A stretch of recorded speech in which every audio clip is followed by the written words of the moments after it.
I don't know if I was in a vehicle or this was just my spirit going through. But right before I opened my eyes, I had just this deep knowing that that was a message for me that you're just on your path and you're going forward, and don't worry about anything.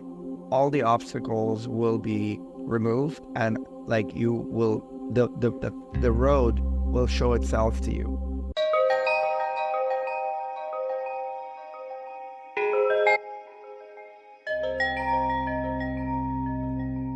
Hello, everyone, and welcome back to the Soulful Intuitive. I wanted to thank you for liking, sharing, and subscribing. And we're going to talk about my latest breathwork session that I did last weekend. We made an episode about it, I think, around February, or was it January? That was my first breathwork session that I did with my shaman. Her name is Jill.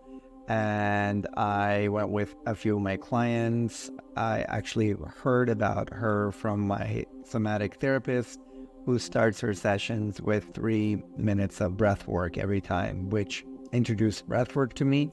And I really enjoyed it, and it really brought me back into my body as of the very first try. And I've been doing it every day ever since. So it's been 7 months since I started my journey upon breathwork. And then we went to the breathwork ceremony, which was almost an hour, I think, long worth of breathwork, but this is more spiritual. She preps you before the ceremony starts, and she tells you what's going to happen. And then she also protects your space by her own method. So I don't really know how she does it, but it is possible that during breath work you leave your body, and so where your body is at the time should be protected, and she does a very good job with that. And that's actually our priority. She educated us on how important it is to work with shamans who can protect the space and make sure that your bodies are not violated, because we live in this vast, wonderful universe full of different entities that we can't see. And just because we can't see it doesn't mean that they're not there. So therefore, it's important for us to do our due diligence to make sure that when we are doing these self-developmental courses and ceremonies, that we come out of it having worked on ourselves and taking a step forward and not a step backwards. Because if we're not careful, then we might work with professionals who maybe don't really give that aspect of protection enough credit or enough importance, and then we might have a negative experience. And so, but that's just a negative part. I don't want to focus on that. I want to focus on how amazing it was. And my second time in, I already knew what I was walking into, so it was just me, and the rest of the ceremony participants were women. It started, and she also plays music in the background. She has an assistant, and then they go person by person during the breath work and make sure that you're doing okay, checking on your chakras. And if she feels like you need more clearing based on individual situation, then she'll provide that. But before the ceremony starts, everybody sits in a circle, everybody talks about their intention, what they want to get out of the ceremony. And last time when I did it, it was healing. And the second time around, my intention was abundance, and not necessarily financial, but abundance of freedom, abundance of confidence, abundance of luck and protection, and abundance of health. To me, abundance is such a high vibrating word, and it covers so much. So you can use that without having to use all the words that I just included, because it's such a big umbrella. Before you start, there's a deck that she passes along, and everybody just pulls a card. And my cards, actually 2 cards came out of that deck for me, and one was Sacred Unity, and the other one was Higher Purpose. Those are the cards that came out for me, so I started it. And last time when I did it, there was a few moments where I teared up, and I was clearing some sadness and some conflict off of my heart. I felt it, like it just chipped away. And I remember that was in the middle of the cold season, and I had really bad back pain. And it was a hard time for me to even sit on the floor because everybody comes with their yoga mat. She talked for a good hour and a half, and I could not sit still, and I couldn't get comfortable. I was just moving around. And finally, when the ceremony started, I laid down, and all of a sudden my back pain just completely disappeared. And that was even in the beginning of the ceremony. So now fast forward to my second ceremony. A week prior to that, I was at the gym and I was doing squats, and I did something wrong. I guess I wasn't engaging my abs properly, and I went down with a bar and I froze, and something shot this intense pain down my leg and all over my lower back, to the point that I was about to just drop the bar. The pain was with me a week later, and I was going into the ceremony knowing that, well, the pain went away last time, so the pain is going to go away this time too. I was going with that intention too. And so the ceremony started, we're breathing, and I just started to feel energized as you normally do. At first it's uncomfortable because you're hyper oxygenating your body, and then your mouth kind of gets dry because, you're breathing in and out of your mouth, but you have to make sure that you're consistent and you're breathing in, breathing out, breathing in, breathing out. And I was open to any discomfort chipping away or any feelings coming up, but mainly I was also just doing it. I become very involved. I get mechanically involved, and I'm just like focusing on my breath, and was listening to, there were some women who were crying, and some women who were laughing, and some women who were screaming, and some who were yawning and moaning and sighing, and all kinds of release was happening, which is very normal for any of these ceremonies. It doesn't have to be breath work. It's just you're allowing yourself to heal and connect to your higher self and connect to the universe, and the universe will know best what to clear up and how to penetrate and how to release. So I was in my own space, but I was also aware of what was happening around me. And towards the end of the ceremony, I felt like my hands, which I had laid down on my side, had paralyzed and took a form of lobster claws. And it was so hard that I couldn't move it. There was so much energy transmission happening, especially at the tip of my fingers and through my fingers and my hands. And I knew that there's something going on, but I'd never experienced that before. I'd experienced my face freezing because you're breathing and the muscles, I guess, especially for an extended period of time. But the hand thing was new. I didn't freak out but it was not a pleasant feeling because you're feeling paralyzed, and you're also feeling like it's uncomfortable. It's not a joyous feeling, but I knew instinctively that I just have to keep breathing. So it stayed pretty much like that towards the end. And then so Jill and her assistant came by, and then they asked me to put my hands down and then palms up instead of palms down. So they helped me because they said when your palms you need your palms up so you can receive. And so I was still in the midst of the ceremony, or I didn't want to talk because I was just very present, very aware. So then they moved on to the next person, and the ceremony was over, yet I was still feeling like I was breathing very hard, which I wasn't anymore. So that sensation of pulsating all over your body and all these chakras spinning very quickly, and just the transmission and the overall energy exchange all over your body through the universe into your body and back. I was just enjoying that.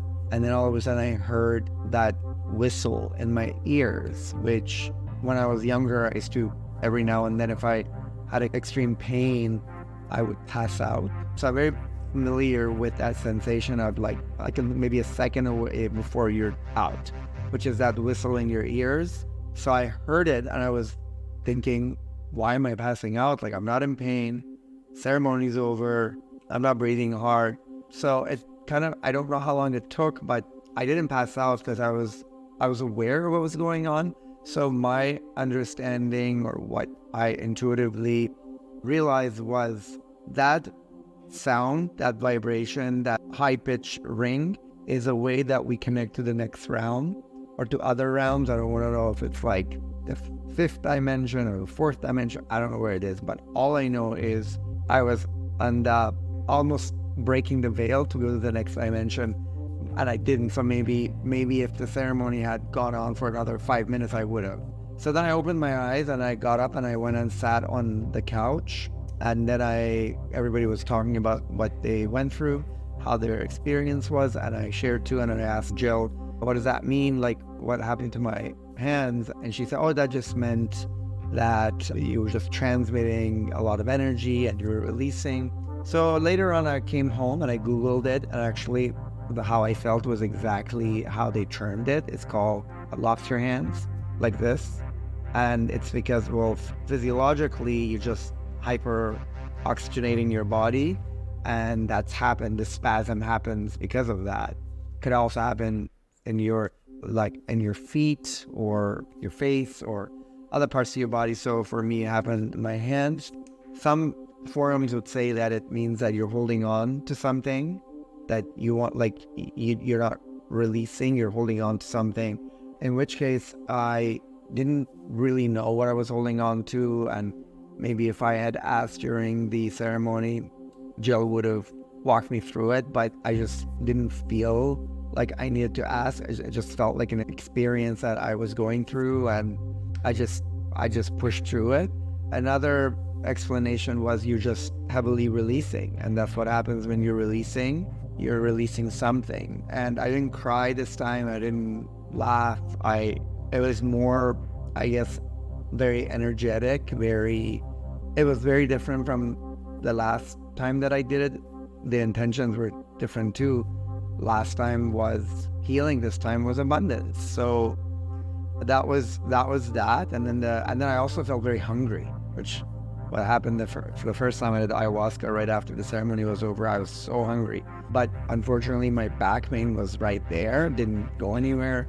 Maybe like a touch better, but nonetheless, it was amazing. I really enjoyed it. I'm definitely going to do it again. And then a few days ago, I saw my somatic therapist, and we did another longer session of breath work, and it was the most divine spiritual thing happened towards the end, where I started having a vision of speeding very fast through this wilderness. Mainly, like, it looked like a very dense jungle, but it already had a paved way where I was going through it, and the view looked like when you're in a car and you're just driving through somewhere, even though I couldn't see the car, but I was the observer, and it was going very fast. And as I was going forward through the woods, the obstacles would disappear, and I had no fear that I was going so fast, that I was going somewhere that I've never been before. I was not concerned with where I was going. I knew that I was just going, and it seemed endless, and yet it seemed entertaining, and I was just happy to observe.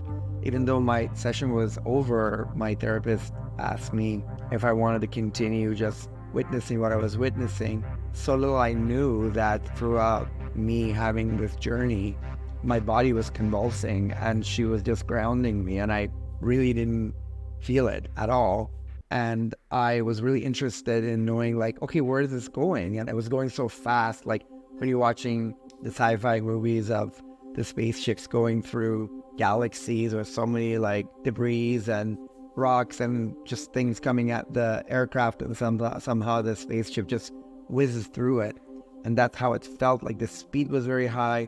And as my therapist asking me some questions, and I'm still eyes closed going through it, I started to like slow down, and I could definitely see like trees and just that no one's around. This wasn't like a highway. It wasn't. I couldn't see upcoming traffic. I couldn't see anyone else. I couldn't see me. I couldn't see the vehicle. I don't know if I was in a vehicle or this was just my spirit going through. But right before I opened my eyes, I had just this deep knowing that was a message for me, that you're just on your path and you're going forward, and don't worry about anything.